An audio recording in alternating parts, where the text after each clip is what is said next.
Yeah. Former founder of Alamos Gold, Jim McDonald, now the CEO of Kootenay Silver. How are you today, Jim? I'm good, Robert. How are you? I'm great. So Kootenay Silver is a company that I just know in passing until the last week when I dug into it in more detail. So I'm really interested in digging into it in more detail with you today. So tell us about the company, the projects, and the vision for Kootenay.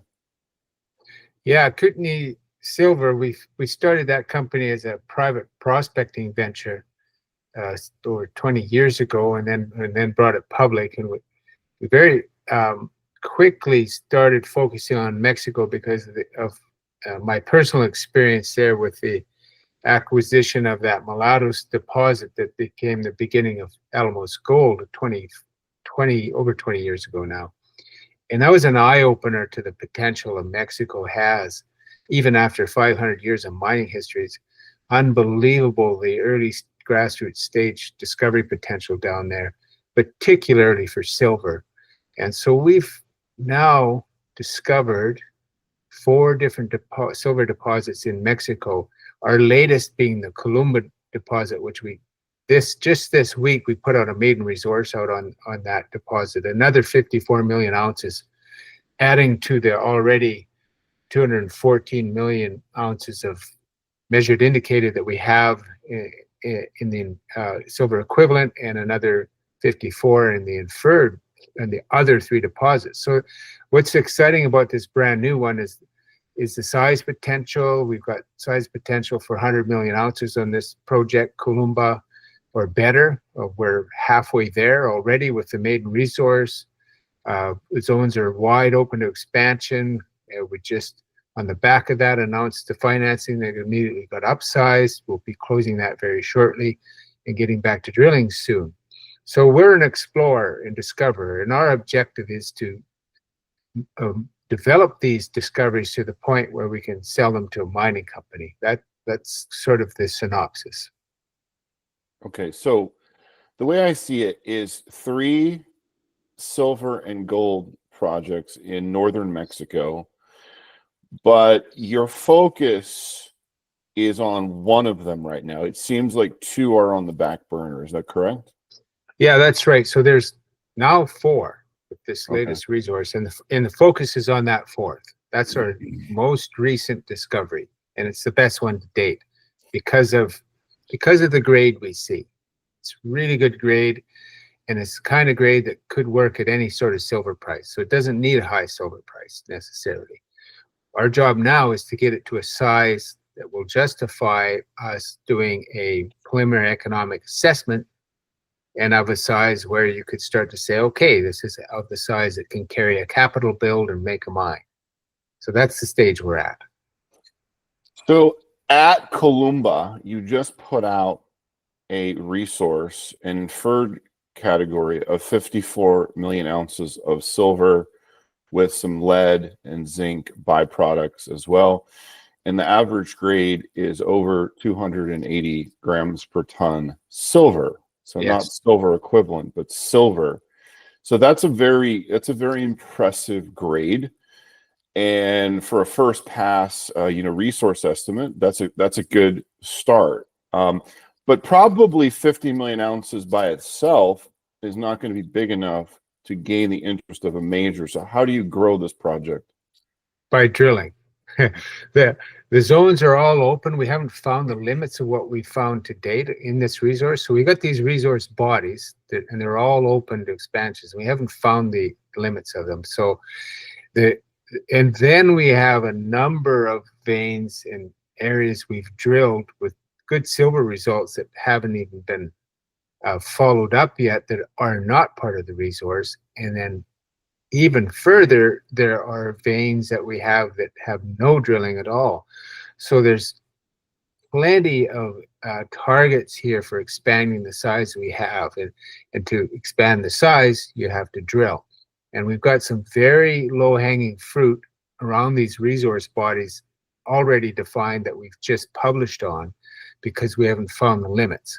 So the immediate part of our next drill program will be going in and just systematically putting more holes in, stepping away to expand what we already have. So very low hanging fruit, very good high probability of hitting and adding more ounces immediately. So that's what we're doing. And the size of the financing we have, or we have not closed just yet, but very soon, once that's closed, it's enough money to double the amount of drilling we've done to date. Okay, so how much drilling have you done to date? Yeah. At this project. Yeah, 53,000 meters in over 200 holes. Okay, And so 53,000 meters equated to 54 million ounces of silver with some lead and zinc byproduct as well. Do you expect you can get to 100 million ounces if you just go with double the amount of drilling? yeah, very good potential to do that. Yes. Okay, so I noticed on the drill plan maps and sort of the 2D maps of the property there in northern Mexico, you have like J, Z vein swarm, B vein, D vein. So just walk us through a little bit the different veins and which ones are the highest priority right now, and then which of the target areas are you most interested in? Yeah, so yeah, the resource that we just put out, the vast majority of the ounces are out of 3 veins, and one in particular. The D vein, D like delta, it contains 31 million of those ounces. So 60%. The historically worked vein, one of these veins was mined historically 1900 to 1910 and 1958 to 1960. A shaft was put down 200 meters and 6 levels off, and then a couple of other shafts were also sunk on that particular vein. That's sort of the next priority. And then there's a corridor we call the B veins, B like Bob. And there's actually 3 vein sets in there. And this current resource has a small amount of the ounces, but important, in 2 veins there so far, and really lacks drilling along those veins. So there's a lot of expansion potential in that corridor and on the D, and then the historically worked vein F going to depth. On D and B, you got room laterally on strike, and you got all kinds of room to depth. Now, on the D vein, we have 1 deep hole that we put down in the last program that went to it increased the depth potential by doubled the depth potential we had. So basically, we were drilling sort of the top 250 meters of the mineral zone, and we did a big step out, going deeper, vertically deeper, almost, so basically 300 meters deeper down in one big swipe, and hit the structure. It was a really strong, good wide structure down there. We hit a cavity in the core of the vein, so the vein's actually gone in that spot, but it's mineralized coming into it. So we know the structure keeps going for another 300 meters. So we've got 540 meters of vertical extent to work with there, which is fabulous. It's basically double what we've tested so far. So, and that was into the D vein? Yes, in the D vein. Okay. And was that the hole that was 16.5 meters of 620 grams per ton silver? No, that is a shallower hole at the bottom of so within these veins, you've got veins like a big fracture. So it's like a big planar sheet. And inside of those veins, you'll get flexures. So you'll get bends, and they open things up and fatten the size of the vein. And that's where we're seeing the best grades and thicknesses occur within that sheet. So that hole you just referred to is within one of those fattened zones going to depth. and it's the deepest hole along that trend right now. So it's a very nice hole, showing that we're still wide open with a great grade going to depth there. The hole I'm referring to is 196B, and it's another almost 300 meters deeper than that hole 199 you just referenced. I And see. it hit the structure, mineralized coming into it, but we hit a cavity, and we've hit a few cavities around. It's not that it's not common, but we do see some cavities. It's the natural cavities in the structure itself. I see. Okay. So the D vein is the meat of the system so far. Yeah. But you have multiple expansion target areas that you've identified, the J vein, La Preciosa extension, et cetera, et cetera. Yeah. Do you plan to test any of those this year? Yeah, we will. So the immediate focus will be continue drilling the D, find the limits of what we have, because we've got potential to double that, what's in there. And then the adjacent B corridor, very important. There's a ton of room there. We've already got several million ounces defined in that area, and wide open laterally into depth as well. So this is really high probability hit zones that we're going to go after first. And roughly the first 30,000 meters will be in holes like that. And then we'll go into those other zones like La Preciosa and the JZ area. Like JZ area, we got that 6 meters at 2 kilograms per ton, and phenomenal hit there. It needs to be followed up. So that's the next tier. And then after that are the areas we haven't even put drill holes into yet. Okay, so you close the financing. When will you resume the drilling at La Columba? We will be back in there late July with drill Late rigs. July. And do you plan to drill through the end of the year? Yeah, oh yeah, we'll be drilling for the next 12 months pretty well straight. Okay, excellent. So a lot of expansion potential there, potential to get above 100 million ounces. We'll see what the drilling brings. But the D vein seems very promising, and you're going to test some high priority step out target areas later this year. So moving on to the other projects, La Cigarra in the Parral Silver District. Tell us about this project. Yeah, so that's one of our resource properties out of the 4 deposits. That's one of them. Really nice deposit. It comes right to surface. It's constrained in an open pit configuration, so it's open pit type deposit. 102 grams, which for open pit is not too bad.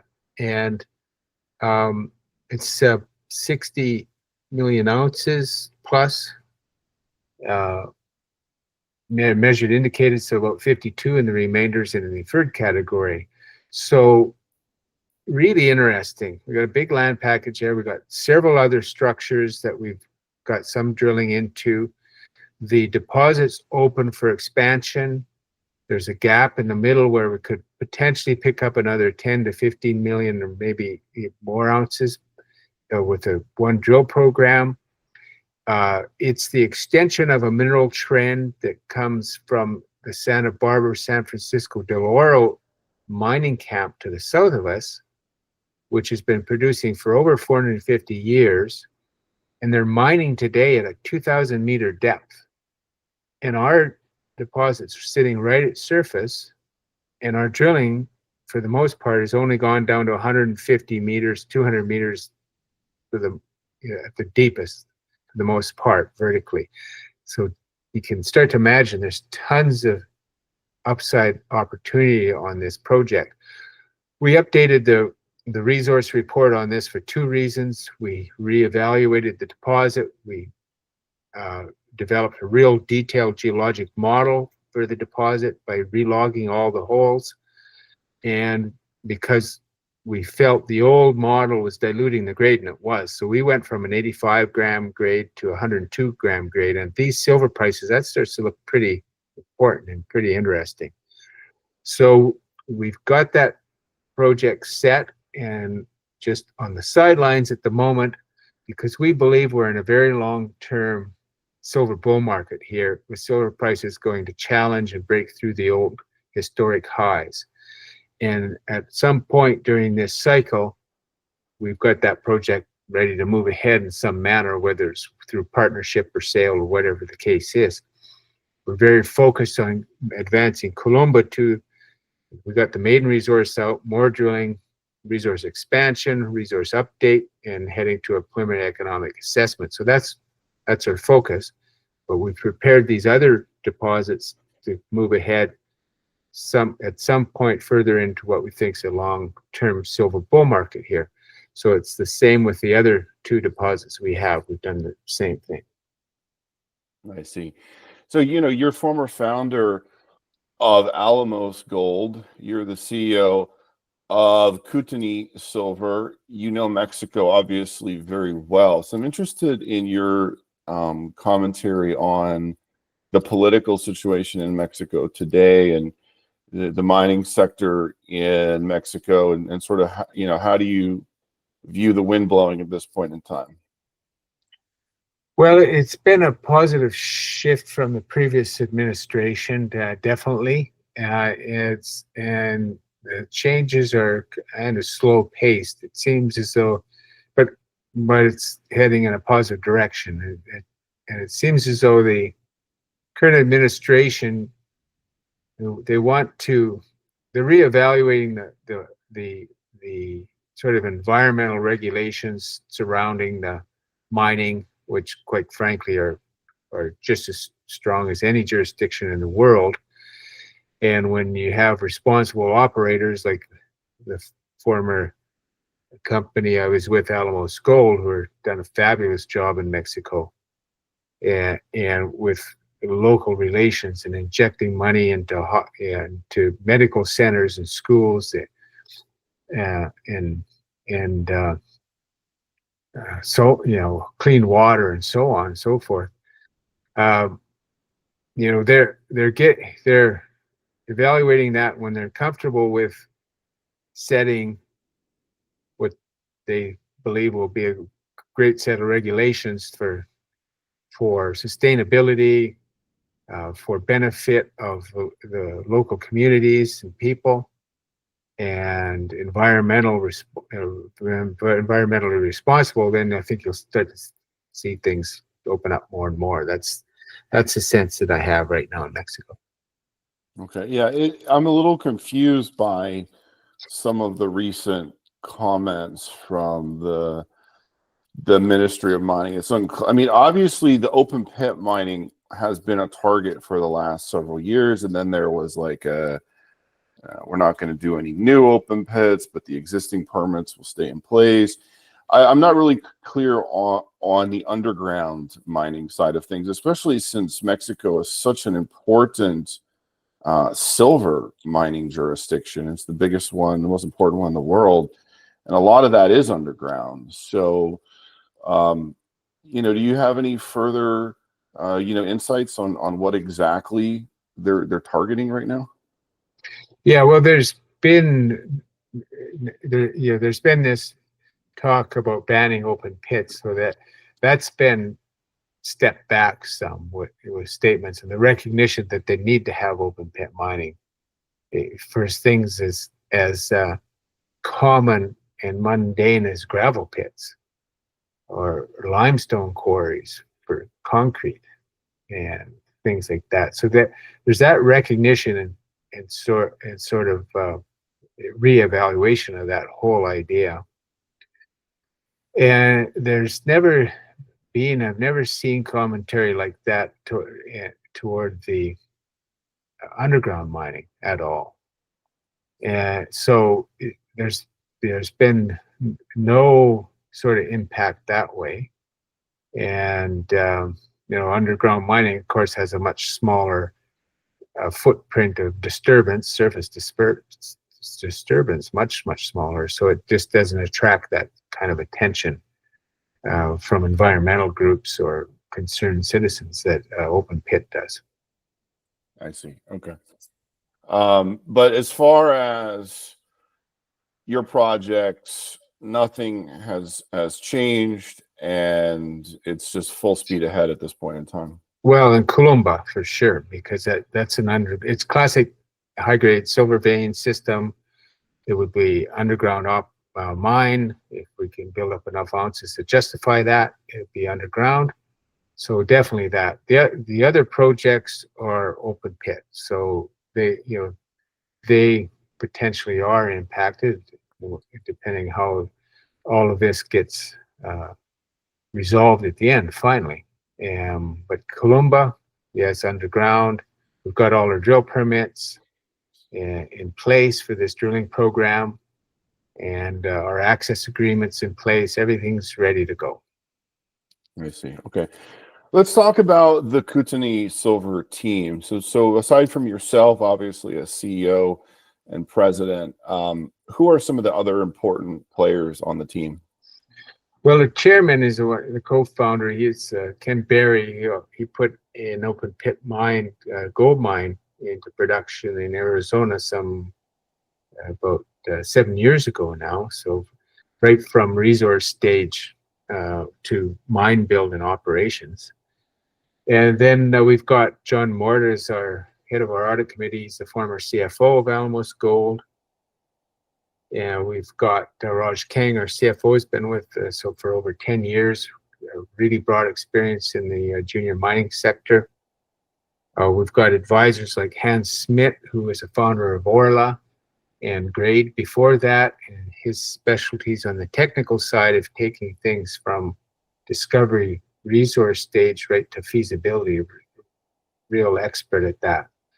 And then we've got financial advisors like Jeffrey Sundar, well known in Vancouver in Canada, and Tiziano Romanoli out of Geneva, who's advises us and helped us finance. And he was one of the very early financiers of Alamos Gold when we formed that company with the combination of two juniors back in 2003. And so really strong team, and are on the ground in Mexico. Most of our team has been working with us for between 5 and nearly 15 years. So we're Mexican company in that respect. The vast majority of our people are Mexican, and really great team. They've identified the opportunity at Columba, negotiated for us the acquisition, the option. We now have 100%.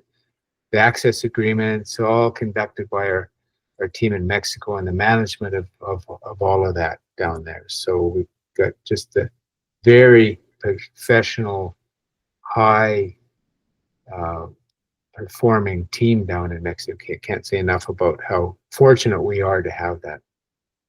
Very good. As far as cost of drilling, so when you're doing core drilling down in Mexico, what do the costs come to these days? Our rule of thumb is 300 Canadian per meter all in. That includes all our geologists. It includes everything, the assays, the whole thing, shot. Oh wow, that's a very good price. That's cost effective. It's a real change from just north of the border. Yeah, it's quite variable depending where you are. I've worked a fair bit in the U.S. in the past, and some places like Nevada, very expensive place to be. Nevada is like 500-600 American a meter now. Yeah, it's always been more expensive, and it is a difficult place to drill technically. A lot of very broken ground. Yeah, that's true. It is technically difficult. So how is the drilling in northern Mexico? Where we're at is dominantly volcanic rocks like rhyolites, which is a very hard rock. The drilling's good, even though it's hard. It's good drilling. Some broken ground, which is normal when you're drilling cross structures, but drilling conditions are actually pretty good, and we get good production out of the drills, and so we're happy about that. Okay, and let's talk about the share structure of Kootenay, how many shares outstanding will you have after this financing, and who are some of the larger shareholders of the company? Yeah, so we get some of the big shareholders are common resource investors funds, uh, like um, like Sprott Asset Management, for example, Eric Sprott himself, Conway, Gold 2000 out of Switzerland, really well known resource investors, very successful resource investors. We have Condire out of Dallas, Texas is a big investor as well.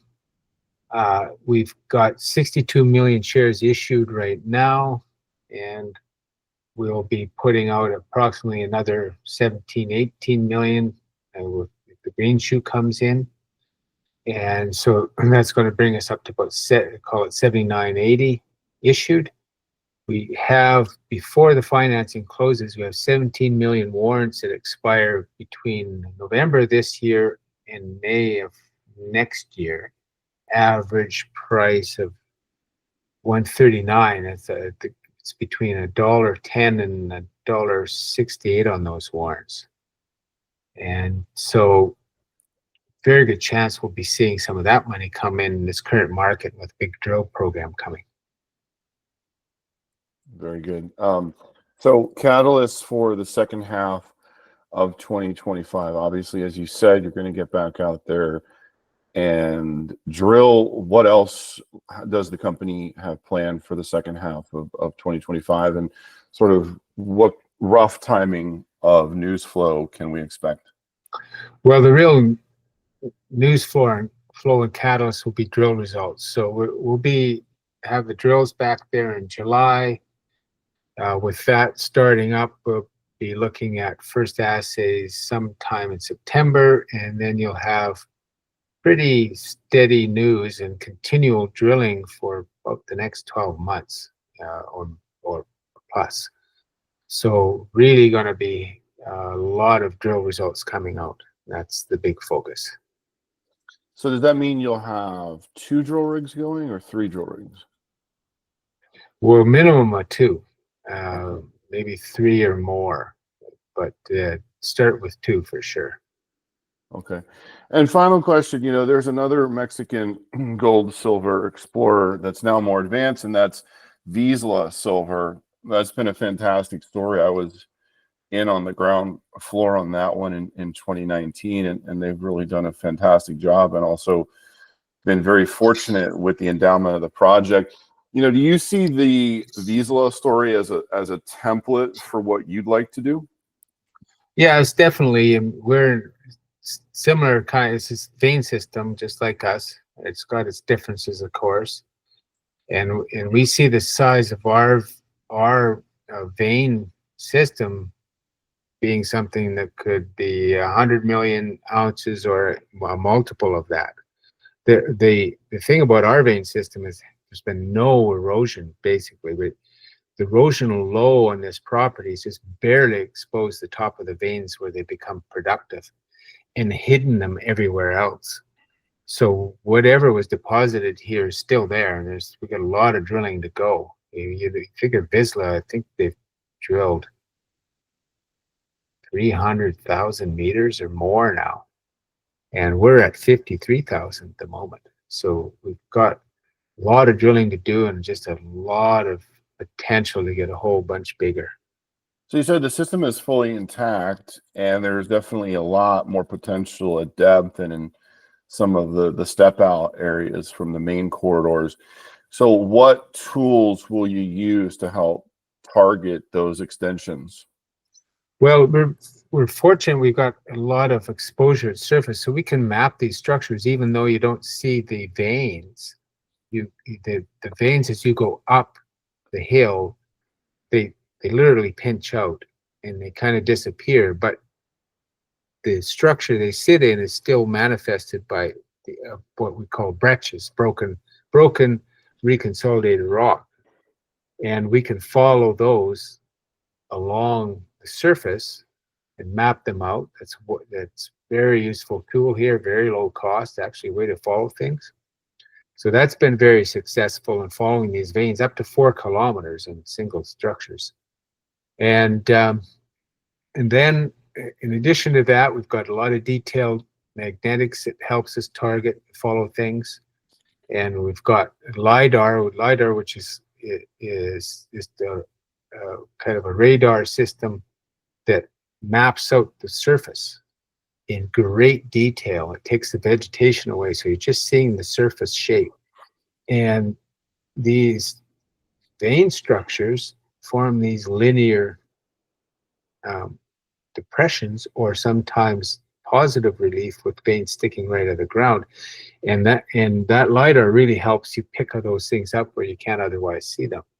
So those are the other major tools that we're using. And then you combine that with chemistry, assaying the rock, and you're not looking just for silver, because when you're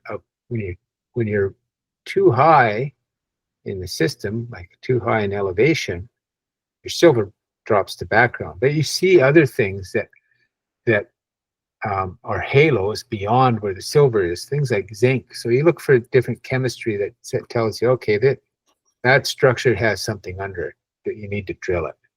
So there's an awful lot of science goes into the targeting. And you'll be doing some of that work this summer as well with the LiDAR? Yeah, we've done it already. So, oh, you've done it already? Yeah. Will you share that with investors? Well, you can see it on our. Well, yeah, I guess the short answer is yes. We actually showed some of our images and whatnot, but it's not something that to the untrained eye that's real evident, but it's very useful to the geologists on the ground. Yeah, I mean, it helps you to target the vein extensions, right? Yeah, it really does. Is what you find even from real good aerial images, you can see these trends in the vegetation, because these vein structures are broken open zones, and they'll preferentially collect water. And so you'll get vegetation growing along them, where around you don't have very much because you're in the desert. So you can actually see these vegetation positive zones, which are veins. So it's another, it's just like detective work. It's another way of following your vein and finding it. Very good. Okay, so financing closes shortly. Drill rigs mobilized to La Columba in July, and an action-packed, news-filled second half of 2025 for Kootenay Silver. Thank you, Jim. Yeah, thanks, Robert. Appreciate it.